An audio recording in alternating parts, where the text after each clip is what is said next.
Hi everyone, today I'm going to talk about casting off on a round loom. There are different ways of casting off and every project needs a certain way of casting off, from loose and stretchy to just normal, traditional. And today I will show you how to cast off with a sewing needle. And also with this method you can let the loom do the job to control your tension. And why a needle with a blunt point? So your needle won't be in the stitch which you see on the pegs. And now the cast off. The only thing you actually do every time is take 2 stitches off purlwise. So you insert the needle purlwise and pull your working yarn through. You leave the stitches on the pegs and you go back into the first stitch and you take that one off knitwise, or you leave that stitch on the peg. In the beginning I also did some stitches knitwise, so I'll be able to show you the difference between what happens when you do them knitwise and what happens when you do them purlwise. Purlwise you do like this. You insert the needle from above the stitch in the stitches on the pegs. Then you pull your working yarn through. The only thing you have to do here is to pull the working yarn through. You take it behind the first peg, because otherwise you put your needle in that loop the moment you go back knitwise, and it is not the intention. So 1, 2 stitches were done purlwise. And now you go back into your first stitch and you do this one knitwise, so from below the stitch on the peg. If you already pull your needle on the left side of the peg, then you're actually ready for your next session of stitches. In the meantime, try to pay attention to your tension here as well, and always try to do that same way. Your working yarn comes from here, it is behind the peg, so from here you're going to do the next 2 stitches again purlwise. Look, in here you'll have that loop. Put it behind your first peg and you'll pull the stitch knitwise from the first one that has been looped before. With this method of casting off, you will need quite some length of working yarn. You may remove the stitches from the loom in the meantime, if you find that easy. I'll leave them on for a while. This one, that's your last one from the previous you have done. Yeah, how do you explain that the right way? And from out of the peg, you start again. You may also do it 1 by 1, 2 times purlwise, and here again by doing it. By repeating, you will get used to it at a certain moment, and then you actually do it like this. So like I say, the working yarn always passes behind the first peg. You pull at it, it is sometimes a tangle of wires, or it remains stuck. Accompany your working yarn neatly. If you see things happening like this, then you just do it very gently. You pull both strands together at the same time. You pull this one again and then you pull it through nice and gently. So you actually see what happens, and you put or pull or insert your needle into that first stitch again, and then from below the stitch, so knitwise. Your first one, and then from the second peg you take 2 stitches purlwise again, let's call it that way, purlwise. You take the stitches purlwise, working yarn behind the first peg, and from here you do it from below, because you are going to take that stitch knitwise.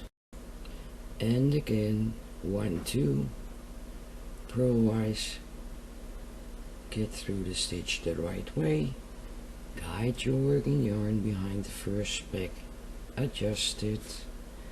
Look, here you see one string.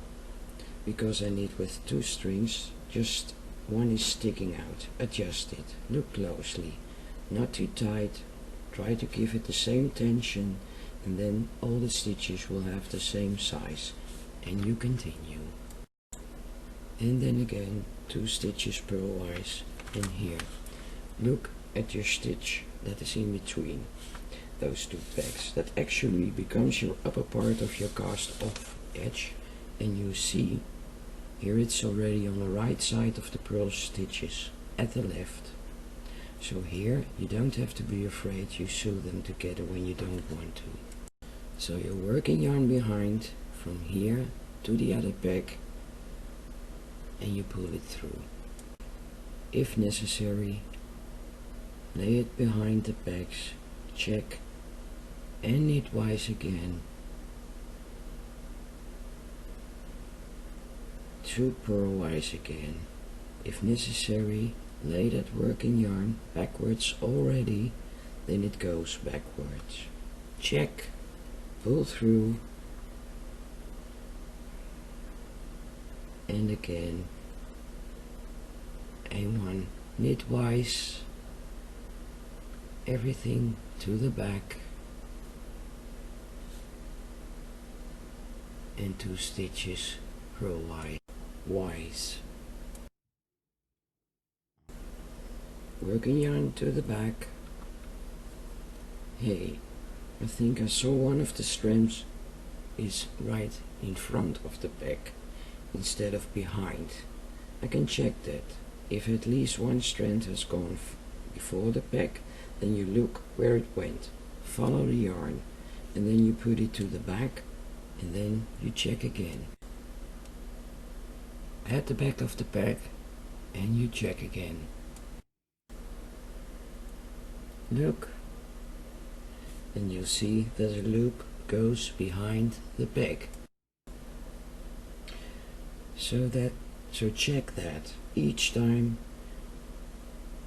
or accompany your working yarn with your hands. So from behind the stitch, you grab the strands with your hands and you guide your working yarn. So like this. So from behind of that stitch, and you guide it nice and gently. So again, 1 knitwise. Just look at what is the easiest way for you to do this kind of cast off. Yarn behind the loom, 1, 2, purlwise and knitwise, and then your last session. 2 purlwise, yarn behind the loom, and you do it one more time, knitwise. Now all the stitches on the loom have a kind of strand in it. Then you can say, I remove all the stitches now. You can do that with your hook. You can also use your fingers and take them off the loom, as long as you do it nice and gently. One by one,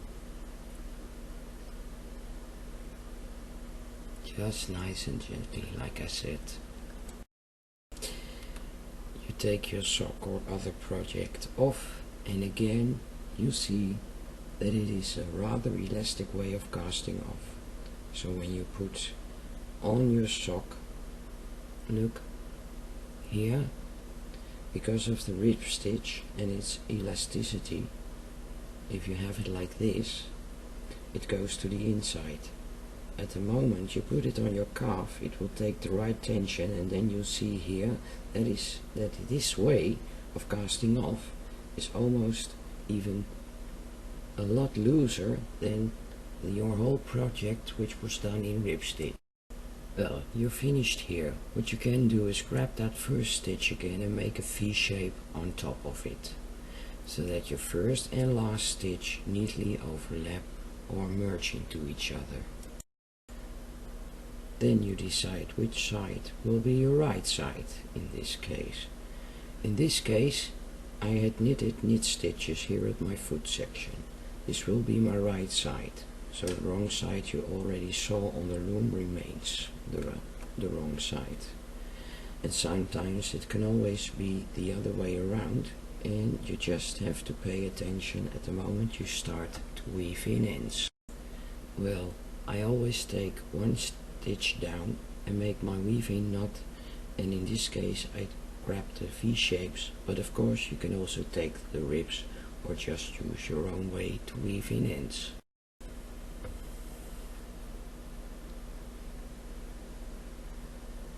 So weave it in like this.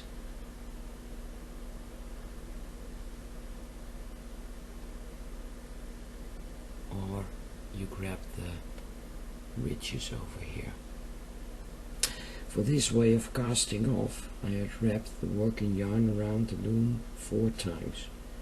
But as you can see, I have quite a bit left over. So I think 3 times around the loom is enough as well. This was also my first time with this method of casting off. Let's see. I was going to show you this. So I had this part of the casting off done knitwise. So look from underneath the stitch, and from here I did them purlwise. So look beneath the cast off edge and you'll see some purl stitches where a knit stitch should be.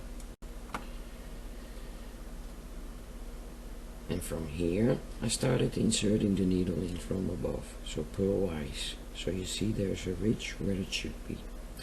As you can see, this is also a very nice way to do a very stretchy cast off. Thanks for watching, and I hope to see you next time.